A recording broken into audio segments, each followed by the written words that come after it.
এত পাকাই বারু কাই সোজা হইয়া হাট এ তোর ভাই কি তোরে কিছু খাওয়ায় নাই আয় সোজা হইয়া হাট আয় আই সোজা বউ আর মোর এখন বউ আব্বাই মোরে কি কিপটে বেড়ার লাগে বিয়ে দেছে মানুষের বিয়ে হইলে জামাই রে কি সুন্দর পালকিতে করি নাই গাড়িতে করি নাই আর মোর জামাই মোর আড়াই নিতেছে ওই এখন গাড়ি তো আনতে পারতা এখন গাড়িতে করে যাই মোরা এ আই শহরে গাড়িতে করে নেবে এ সামনে তোর ভাই কি মোরে গাড়ি দেছে আয় আর তোর ভাইয়ের দারে মুই কি এমন চাইছিলাম যে তোর ভাই মোরে দেয় না মুই খালি চাইলাম একটা গাড়ি একটা বাড়ি আর 10 ভরি সোনা আর 5 লাখ টাকা তার এই কি একটা তোর ভাইয়ের দারে মুই বেশি চাইয়া লাইছি হেইয়ে তোর ভাই মোরে একটা লাল হুতাও দেয় না আর তুই তো মোরে গাড়িতে নেতে তোর মুই গাড়িতে নিয়ে রাস্তায় বই আমি নতুন বউ কেন ল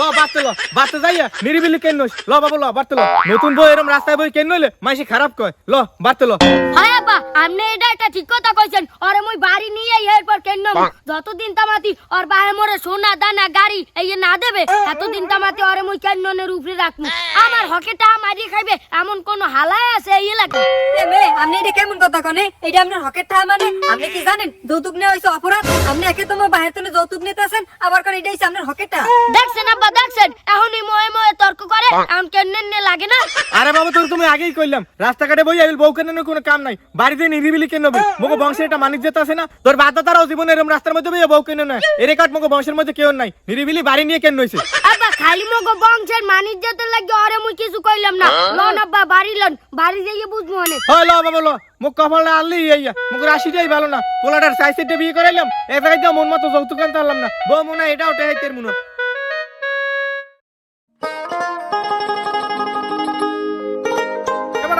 খারা এ হলাম তুই বলো নতুন বিয়ে হচ্ছে তা দাও দিলি না আরে হয় বেড়া বিয়ে তো হচ্ছি তার নে তোমার কেডা মাটি দেয় তারে আর আগে তো গো মুই 3টে বিয়ে খাওয়াই না একটা মাইছে কয়টা বিয়ে খাওয়াইতে রে ক হয় বন্ধু হ্যাঁ তো খাওয়াইছো তার বন্ধু তুই এটা কথা কদি তুই নিত্য না তোর বিয়ে হর কিলি গায় মানে একটা বিয়ে করতার না আর তুই এই বয়সে 4টে বিয়ে করে ফেলাইছো এ বেড়ে এমন অলক্ষুণ্য কথা কোকা কে 4টে বিয়ে করা কি জায়েজ নাই মুই কি একালে শরীয়তের বাইরে গেছি আর তোরা বিয়ে হওয়ার দারুনা তোকে কপালে নাই আর আল্লাহ মোর কপালে 4টে বিয়ে লাগছে আর মুই হেই লই উতরম কামে আজ করলে বিয়ে করা লাগবে কাল করলে বিয়ে করা লাগবে এতনে মুই আগে ভাগে 4টে বিয়ে করি লইছি হয় বন্ধু ঠিক কথাই কইছো আল্লাহ সবগুলো তোর কপালেই লাগছে মোকে কপালে লাগে নাই তার বন্ধু একটা কথা কদি বিয়ে তো করছো 4টে কিন্তু বউটে না কিলি গায় আরে বেটা ভালো মানুষের আতা লুজায় না দুনিয়াতে যত ভালো মানুষ দেখবি একজন আর বউ উঠে না এই যে মোর আব্বাই হে কি কম ভালো মানুষ হে এর বড় তো মোর আমারে রাখতালে না তার বন্ধু মুই তো একবার হন সালাম তোর বাপে বলে একসের বউ কেন নইতে খাইতে না বলে তোর মা গেছে গিয়া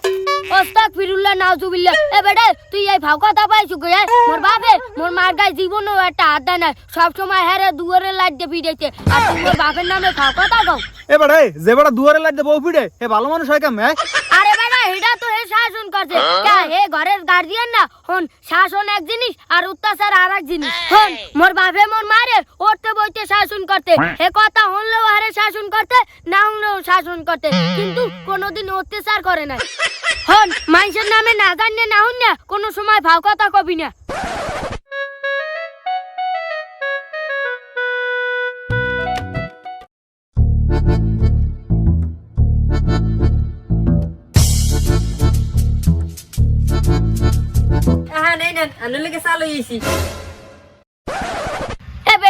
তোর কি কোনো আকল জ্ঞান নাই আব্বার মুরব্বী মানুষ তুই হারে চা না দিয়ে তুই হার সামনে মোরে চা দিল কেমনে কি কোন আম্মে আব্বা তো চা খায় না মুই চা বানানোর আগে আব্বার দ্বারা জিগে গেছি না আব্বা আমি চা খাইবেন কিনা আব্বাই দি কইলে মুই চা খাই না বৌমা তুমি ওর লাগি চা বানাই লই আও মুই চা খাই না এখানে তুমি মোরে চা দেবা না এ বাবু তোর বউ রে তোর হইবরি রে মোটেও ভদ্রতা শিখাই না তোর বউ আইয়া মোর দ্বারা জিগাইছে যে আব্বা আমি চা খাইবেন মুই তো ভদ্রতার খাতিলে কইছি যে না মুই চা খাই না এইখানে যে হেই বিশ্বাস করে নেবে হ্যাঁ জানছে কিনা আব্বা অলক্ষী একসের অলক্ষী এতনে মোর আগে 3 বউ ভালো আলে আচ্ছা আব্বা ঠিক আছে আমি যাই তো চা খাইবেন মুই আম্মের লাগি চা বানাই লইতেছি খারাপ হোয়াট থু চাও বানাইতে রে না আব্বা চা বানাইয়ে লইছে নাকি বেরের পানি উড়াই লইছে কি কমু বাবা দুঃখের কথা তোর লাগিয়া ফির ওটা বউ বনি নাই তোর লাগিয়া আনছি ডাইনি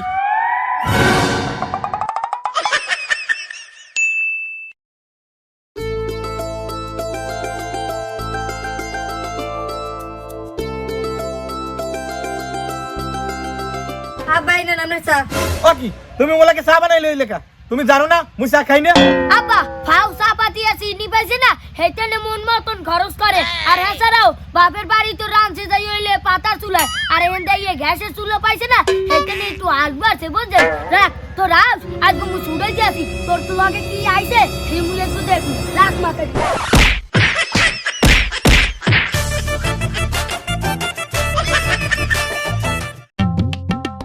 আব্বা মোর হবে যে হেমগো বিয়ের সময় কইলে যে যৌতুকের টাকা পয়সা এরপর বাড়ি গাড়ি এই বলে ওই বিয়ের পর মগো দিয়ে দেবে তার কই হাত দি কোনো খোঁজ খবর নাই হয় বাবু মুই তো হে দেখতে আসি তোর বউরে এখন হইতে আরো জ্বালাইতে হইবে অত্যাচার বেশি বেশি করতে হইবে হেলেই দেখবি যে বাহির বাড়িতে টাহা লই হইছে হন বাবু বউ না জ্বালাইলে যৌতুকের টাকা আদায় করন যায় না যত বেশি বউ জ্বালাবি তত সকালে যৌতুকের টাকা আদায় করতে পারবি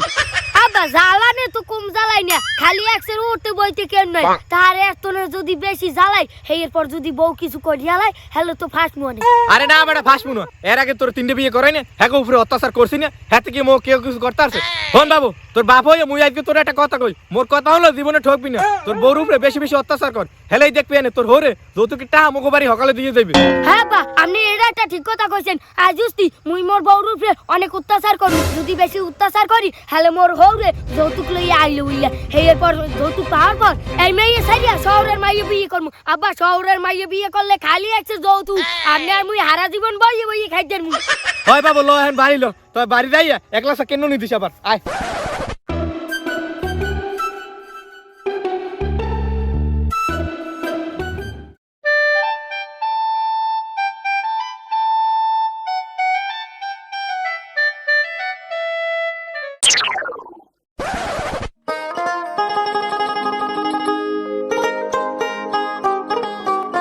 আসসালামু আলাইকুম দুলা ভাই কেমন আছেন? ওয়ালাইকুম আসসালাম তোমার দুলো ভাই আছে ভালোই তার বাবু তোমাও কি খবর হয় তাহলে বার্তা সকলটি ভালোই আছে তা দুলা ভাই কথা কয় নাকি লিখিয়া আর মোর বুইনে কই বুইনে আছে কেমন?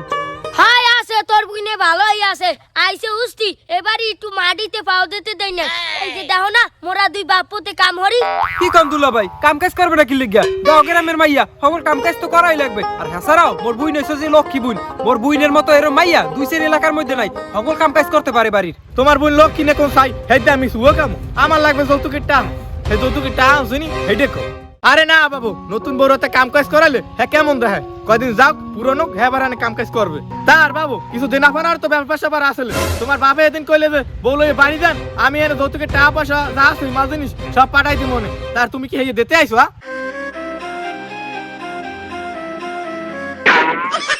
তার ওহা লাগবা ব্যাগে করি কি টাকা পয়সা কিছু লইছো কই দেই দেই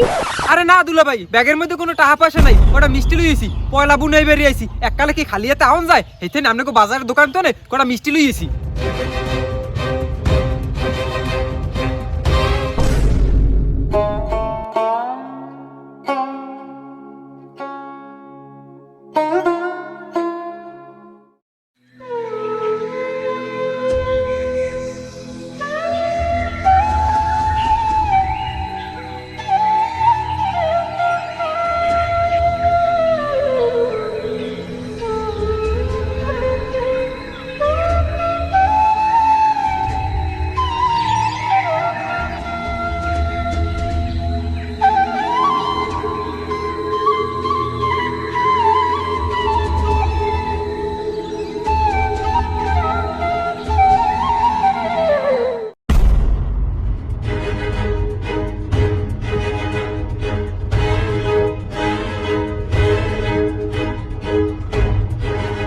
আব্বা আব্বা হবিলন ওদিকে তো সর্বনাশ হয়ে গেছে কি কও কি সর্বনাশ হইছে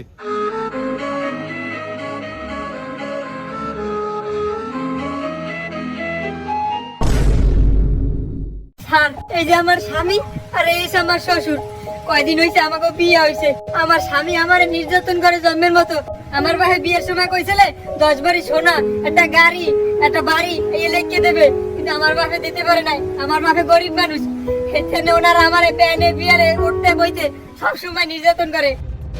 উনি যে কথা বলছে এই কথা কি সত্যি তোমরা কি যৌতুকের জন্য ওনারে অত্যাচার করো আব্বা এই বেডি লগে করি কাগজ লইছে আবার মগো নামে বিচার দিতে আছে এই আমার ঘরে বিষয় আমি বুঝুম তার তোমরা হেয়ে জিজ্ঞেনের কেটা? আমরা আইনের লোক। আপনার পুত্র বউ আপনাদের নামে থানায় অভিযোগ করেছে আপনারা নাকি প্রতিদিন যৌতুকের জন্য তাকে নির্যাতন করেন। আপনাদের এখন আমাদের সাথে থানায় যেতে হবে। আইছে মামু বাড়ির আবদার। আব্বা হনছেন এই বেডি বলে থানা যাইয়ে মগো দুই বাপর নামে অভিযোগ করছে, আবার মগো নাকি থানা যাইতে হইবে। এ আবে আরে আবার একদম কিন্ন মুনিয়ে বাবু মুই কি কম, তোর বউ তুই যেটা ভালো মনে করো। বাবা খারান আরে এখন আবার কেন লই? এই ছেলে থামো। এই ছেলে, তোমার সাহস তো কম না, তুমি আইনের লোকের সামনে তার গায়ে হাত তুলতে চাও? শোনো, যা বোঝার আমাদের বোঝা হয়ে গেছে। আমরা নিজ চোখেই দেখলাম যে তোমরা কি করছো। এখন থানায় চলো, বাকি কাজ আমরা থানায় গিয়ে করব।